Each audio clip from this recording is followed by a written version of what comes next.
Shalom and welcome. You're listening to WAS Community Radio. Today's topic is Yom Hashoah, Holocaust Memorial Day.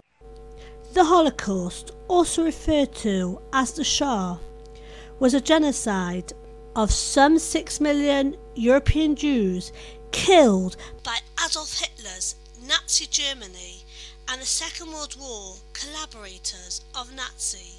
This took place in September 1939 and lasted 5.5 years until May 1945. May all those who were killed rest in good memory.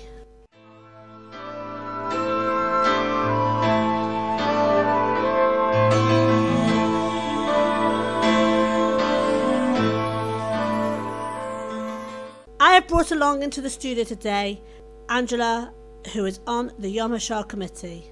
Shalom Angela, thank you for coming in today to talk to us about Yom Hashoah. My first question today to you, Angela, is what is Yom Hashoah? Well, Yom Hashoah was introduced in 1953 by the Israeli government as a day for the Jewish world, for Jews in Israel in particular, to reflect upon and memorialise and remember the victims of the Holocaust and honour the survivors who are still amongst us. So it's quite different from the government-initiated Holocaust Memorial Day, which happens at the beginning of January, the end of January rather, and that sort of is a nationwide initiative. This is very much something that resonates with the Jewish world specifically.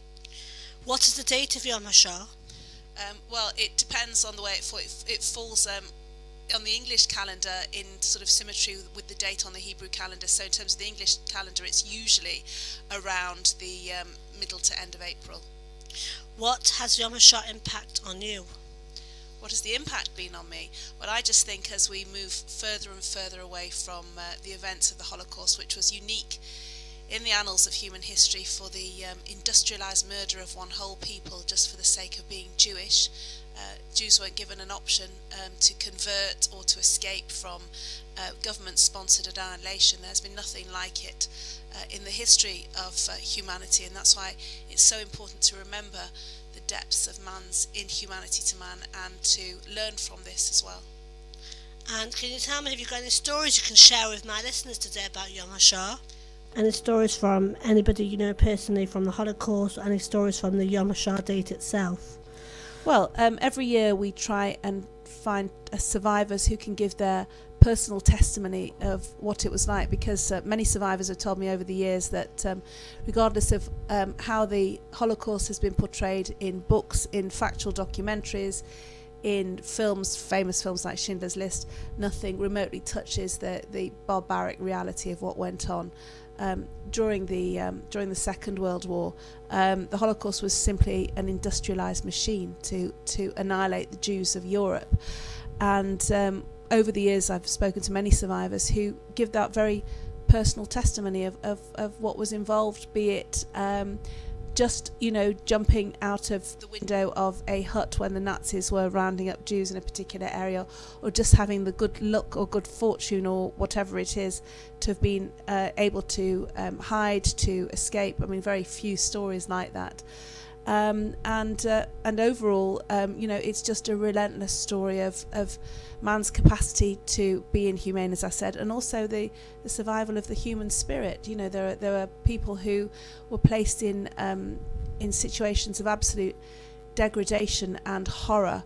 They were brutalized. They watched their families being taken away and murdered, and somehow found the spirit to survive, and that's what's quite remarkable as well. What will become of all the memories? Are they to scatter with the dust in the breeze? Who will stand before the world, knowing what to say, when the very last survivor fades away, fades away? What is your message to the next generation? My message to all people is never forget, but let's just remember not what these people died for, but what they lived for. Before the Holocaust, there were flourishing Jewish communities throughout Europe, not least Poland, which was practically obliterated. And what did it achieve? What did it achieve to murder 6 million men, women, children and babies? The Nazis were fortunately defeated, and this heinous crime has been commemorated and remembered for the uniqueness of the horror that was there. But we need to remember that if in Germany a civilized and sophisticated nation who are at the forefront of science and technology, art, culture, could persuade a whole nation to go with it on this anti-Semitic agenda, and not just Germany, all the other countries of Western Europe that fell to the Germans, then we can't sort of say, well, it was just something to do with lack of education, and these were kind of different. These were countries where there wasn't the scope for intellectual advancement. These were intelligent people who did this. So if this is capable, then man is capable of anything. So we have to learn from that and remember to sort of be kind to each other and good to each other, regardless of the star that we were born in. That people are people, regardless of whether they're, Jewish, Asian, Sikh, Muslim, whatever it is. Our common humanity is something that we remember we have to respect. And so tell me also this year's topic for Yom Hashoah was to make the right choice. Why was that the chosen topic? Well, because the Holocaust is such a massive subject, it's very difficult to drill down into it and find a different way to portray and to somehow get people to understand and empathise with the very specifics of what went on, this brutalised mass murder. The figures are massive, the landscape of terror was so horrible. It's very difficult to make people understand what really went on. So every year, as a committee, we find a theme which will help us isolate one aspect of the Holocaust, only one small aspect, but enough to help us kind of shine a light on certain aspects of what went on, in order to try and educate and inform and help us all to empathise and understand.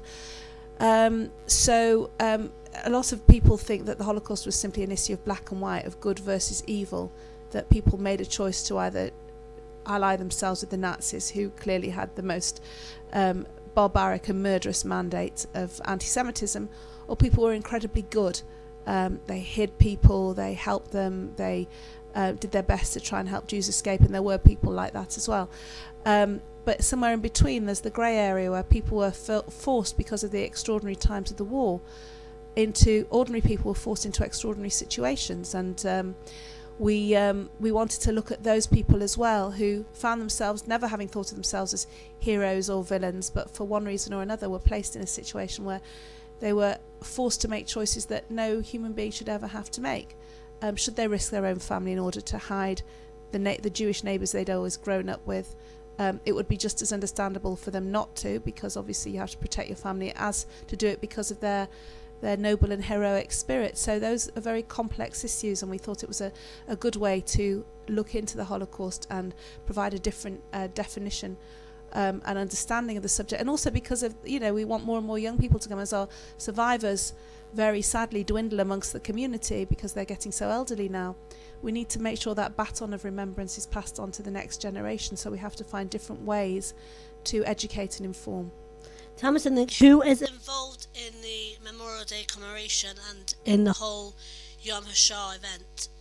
Well, we have a committee of about 12 people. We're all amateurs. We all come from different disciplines and areas of work, and we're just driven by the common need to make sure that we memorialise the Holocaust and honour the survivors who are still amongst us. So, like I said, there's a committee of about 12 people, and we meet on a regular basis to discuss everything from the themes the speakers will invite, the venue, the funding, and just come together with the common aim of making sure that we represent the Jewish community of Greater Manchester in its annual memorial presentation. Okay, and if one wants to get involved in the Yom Hashoah event, how can they get involved? I think the best thing to do, first of all, is maybe look at the Facebook page, Yom Hashoah Manchester. That will keep you up to date with the things that we are doing. The best way people can get involved is to support the event, to come, to tell people when it's happening, where it's happening, and to be your own individual ambassador. This is only a once-a-year memorial event, but all year round, look to ways to engage people in conversation about the Holocaust, because it's not just a matter for Jewish people. Let's not forget there were other sectors of the population that the Nazis were keen to annihilate. Gypsies, political dissenters. They had a very vigorous eugenics program, so anybody that was not physically competent, from children with special needs to people that had been born in any kind of deformities.